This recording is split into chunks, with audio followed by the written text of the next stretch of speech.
But over the weekend, on Friday, Nick pled guilty to felony drug possession. Ooh. So it's it'll be over in the month of April, which is very fitting. It'll be over when he's sentenced.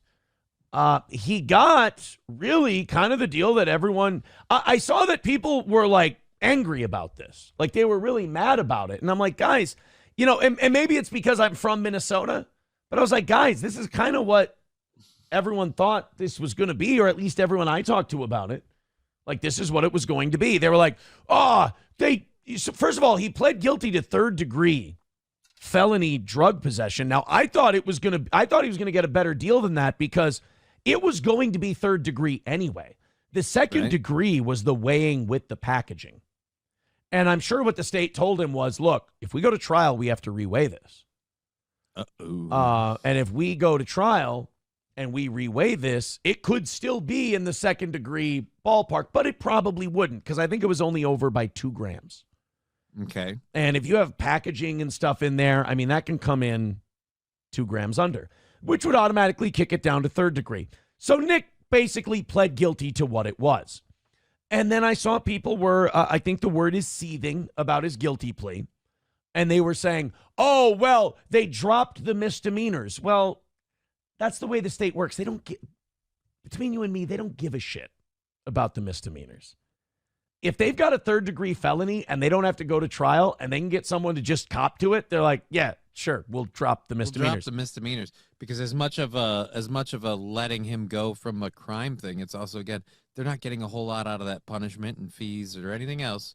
And any one that they want. Right, so, and any sentence you run with those misdemeanors is going to run concurrent to the felony. So he's already going to serve way more than that anyhow if he's like serving, if you will, or paying or whatever. So it's already over. If I may quote, it's blue on black is what the misdemeanors are. So drop those out. It makes the guy think he's getting a deal. People are like, well, but he had coke and guns in the house with kids and his kid tested positive for coke. So his kid ingested coke. And it's like, yeah, but everyone already knows that. That's going to stick with him forever. Did you really need that in writing? Everybody kind of knows what he did. This is horse trading. This is what you do to get, the state doesn't want to go to trial. So you threaten to go to trial, they give you a sweeter deal. That's just the way it works because they want to get this thing off the books. The other thing people were mad about was no prison time. It's like, bro, nobody goes to prison on their first felony drug offense. Like, you got to do something egregious. Like, you got to run somebody over and kill them while you're on drugs. And even then, you're going to jail for the running someone over and killing them, not for the drug possession. Right. So nobody goes to jail on their first drug offense unless you're distributing maybe. But they were mad about that. It's like, guys, all of that. I don't know what people wanted. Like, our whole system is designed towards giving people a second chance and giving them a chance to prove themselves. Basically what Nick got. And look, I know Nick still has this massive hate boner for me. I don't. I look at him as in my past. I got it all out. I'm good. Let's be clear. It's not a hate or a love. It's just a boner, and apparently it's for you. It's for me. It sways between all the emotions. It's all for me. But I don't really have any feeling towards it. It's like having feelings towards, I don't know, a dinner you had 8 years ago. Like, it's just not, it doesn't factor into the equation. It's not affecting my life anymore. So, it happened, it was a thing, and I've moved on. So to me, he's getting pleading guilty to the third-degree felony, drug possession. There's going to be a prison sentence, but it's going to be stayed. The adjudication is going to be stayed. He's going to have a period of probation. They're going to monitor him. Basically, what Nick's getting is a prove-it deal. Prove you acknowledge you have a problem. Prove you're going to try to abstain from drugs and alcohol. Prove you can stop this behavior.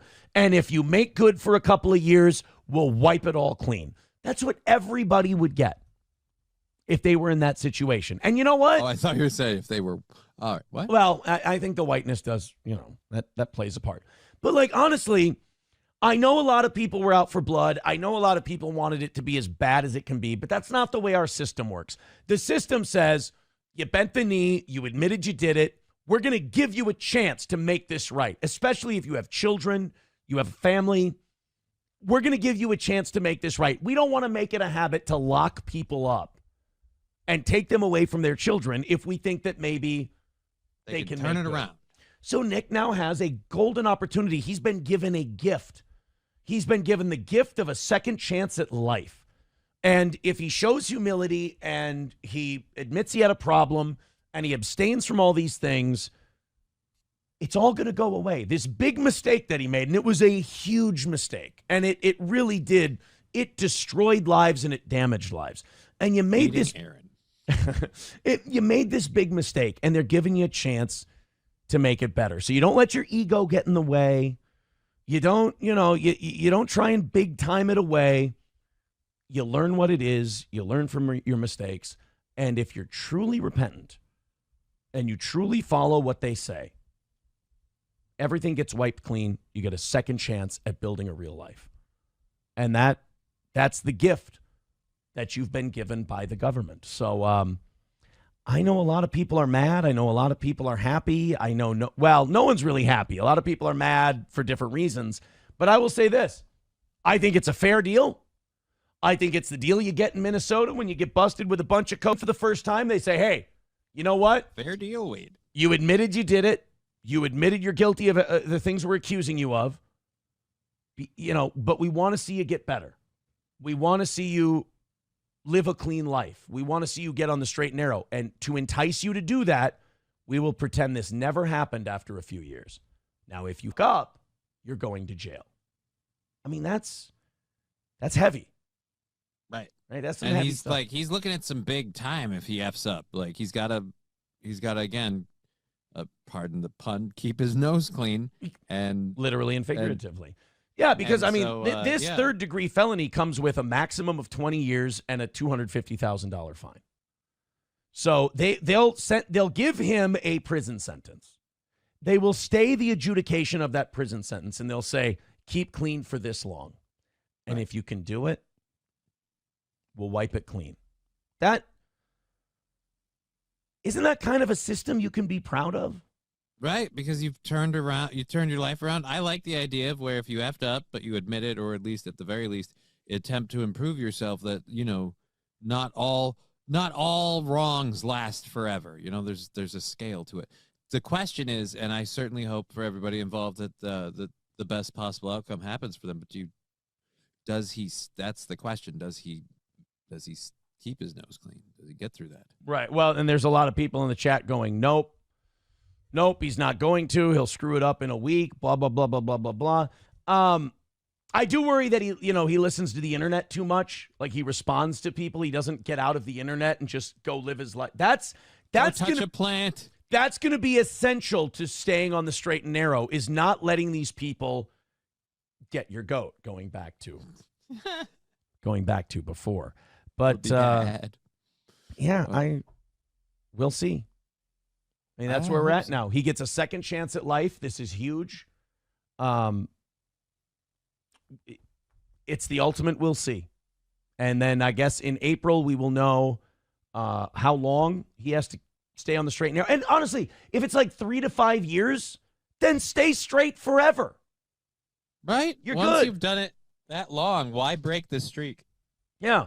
And then the charges against April got dropped, which that doesn't surprise me just because those were so flimsy to begin with. Not only that, I can kind of say some of this, my police interview. When I had to go interview, people are like, you volunteered to go in and you ratted. No. There was not a guarantee that I didn't leave that room under arrest that day. They didn't know that I'd been gone. Because you remember the pastor and all these people included my name in all of this stuff. Like these Imholtz are here and they're sketchy and this and that. When I went into interview, they did tell me, they go, whether or not we refile charges on April will be completely up to her. And I'm like, oh, okay. And notice once she gave proof that she was there, they filed the charges again. So now I'm sure all they had to do was tell Nick, is she out of the picture? Is she gone? And when he said, yep, she's gone, they said, all right, we'll drop the charges on her. Fair enough.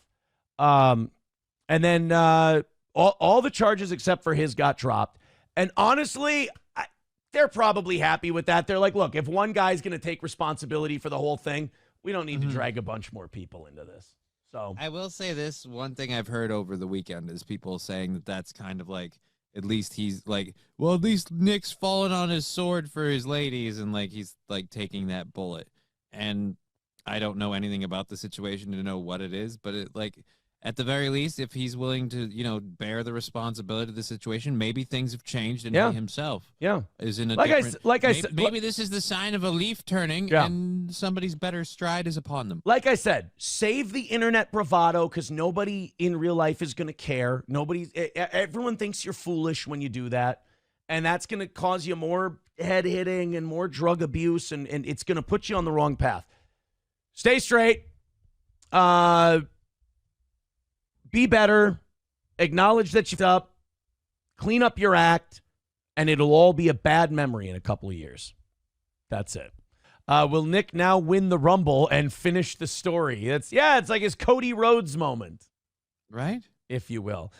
Some people are joking in the chat. They're saying, oh, he better get all his drinking and drugging in between now and April. See, I feel like that would be a bad start.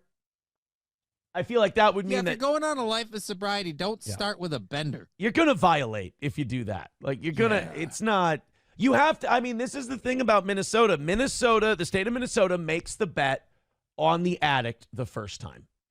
And then if the addict screws up, they go, well, we're not making that bet again. We're going to put you away. But they make the bet on the addict the first time. And I think the good part about this is, you do have to stay clean. Like this is we will force you to get better kind of a thing. And what here, should we see what percentage of you want to be depressed? Drug probation stay clean. Oh boy, I'm not liking these numbers. Told you. This is why I'm thinking like, hey man, if you've got a window where you could up and it doesn't your life, I would take that window right now. Just practice your sobriety in a sense, if you will. Just like hang on to it as much as you can until that window gets there. Like, because if you can make it to the window, then whatever the time frame, you can make it. Like if you, they say 1 day at a time. So if you've done 2 months and it's like we'll take it 1 day at a time, but you've proven you can take it 1 day at a time for the last 2 months. Why can't you do it for the next 3 years? So, do that. But if like they're saying, like, get it in now, your bender thing is going to totally set you up for failure because, again, you're literally going through with chemical withdrawal and other things. Get some of the little hurdles that you can get out of the way when it don't matter. This is people who received clinical treatment. Let's go, maybe who stay law-abiding? Is that going to work? If we skew it right, the odds are good. Now, this is a small percentage of drug felons stay law-abiding after being released from prison. The majority of drug felons reoffend, and factors like lack of support and limited job opportunities contribute to this. On average, 68% of state prisoners are rearrested within 3 years of release. Okay, so do we have a lot of facts for first-time offenders and whether or not they research suggests that adult drug courts can reduce recidivism. However, the evidence base for drug courts is not well defined. This says 93% reoffend. Holy shit. Yes, but again, that's one if you're